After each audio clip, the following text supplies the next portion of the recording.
He thought she was just a lost little girl, until her billionaire mother showed up, with a truth that shattered his world. If you're watching this right now, don't scroll away, because what happens in the next few minutes will melt your heart. And if you believe in kindness, in fate, and in miracles that hide in the simplest acts of compassion, hit that like button and subscribe, because this story will stay with you long after it ends. It was a gray, rainy afternoon when Daniel Miller spotted her. A tiny girl, no older than 7, standing by the side of a deserted road, clutching a soaked teddy bear.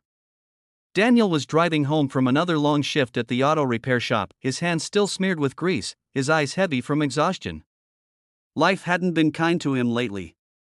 As a single dad raising his son, Ethan, every day felt like a battle against bills, against loneliness, against the weight of a past he rarely spoke about. When he saw the girl, something inside him stopped.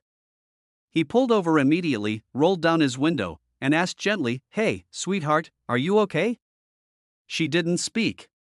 She just looked at him with tearful blue eyes, eyes that seemed to hold an ocean of fear and confusion. Daniel got out, knelt down, and held out his hand. "It's all right.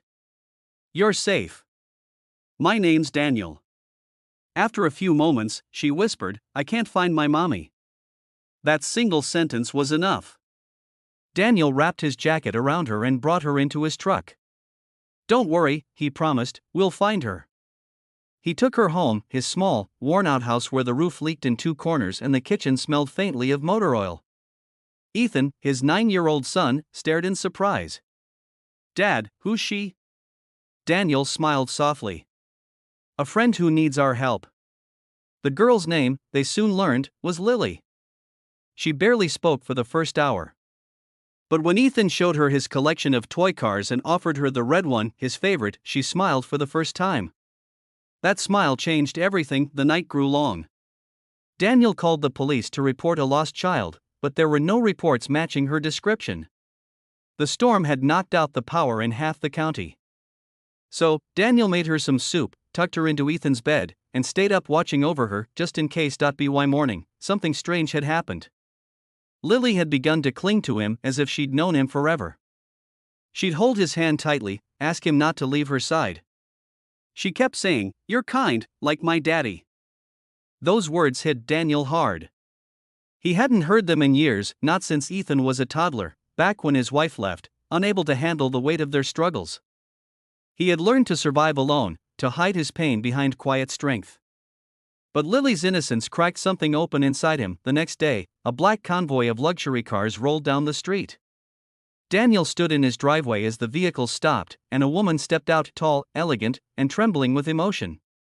Her name was Victoria Hale, the billionaire CEO of Hale Enterprises, one of the most powerful women in the country. Cameras flashed in the distance, security guards hovered nearby. But none of that mattered when she saw Lily. The little girl ran toward her, crying, "Mommy." Victoria dropped to her knees, holding her daughter so tight it looked like she'd never let go again.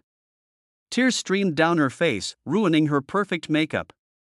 "Oh my God, Lily. I thought I lost you forever." Daniel felt relief, pure, simple relief, that the girl was safe. But what came next changed everything. Victoria turned to him, her eyes glistening. "You're Daniel Miller, aren't you?" He nodded, confused. "Yes, how do you know me?" She hesitated, then said quietly, "Because you're Lily's father." The words hit him like lightning. He stared at her, stunned, his heart pounding. "That's not possible," he whispered, but it was.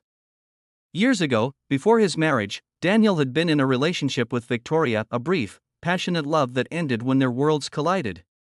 She was rising fast in the corporate world, he was a mechanic barely making ends meet.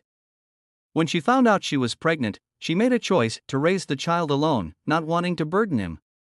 But fate, cruel and mysterious, had brought their daughter right to his doorstep. Victoria explained everything, how Lily had run away from her nanny after a fight, how she'd gotten lost in the storm. And how, by a twist of destiny, she'd found the very man she was never supposed to meet. Daniel didn't know what to say. He looked at Lily, his daughter, and everything inside him broke open. He knelt down, his voice trembling. You're my little girl?" Lily nodded, smiling through tears. "I knew you were my daddy. I just felt it." From that day, their lives changed forever. At first, Victoria wanted to take Lily back to her mansion in the city. But Lily refused. "I want to stay with Daddy and Ethan," she said. Victoria saw the love in Daniel's small, messy home, the warmth, the laughter, the kind of happiness that no money could ever buy. Slowly, she began visiting more often, helping out, sharing dinners with them. The walls between their worlds began to fall. One evening, as the sun set behind the hills, Victoria sat beside Daniel on the porch. "You saved her," she said softly. "You saved me too." Daniel looked at her, smiling faintly. "No, she saved us all." Months passed. Lily grew stronger, happier. Ethan gained a sister.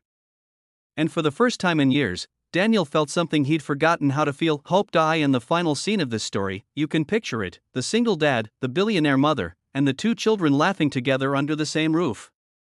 Not perfect, not rich, not easy, but whole, because sometimes life doesn't give us what we expect, it gives us what we need. So if this story touched your heart, if you believe that kindness can change lives and that love finds its way home no matter how far it's lost, don't forget to like this video, subscribe, and share it. Because somewhere out there, someone might need to hear this today. And remember, miracles don't always arrive in grand moments. Sometimes, they're just a little girl on the side of the road.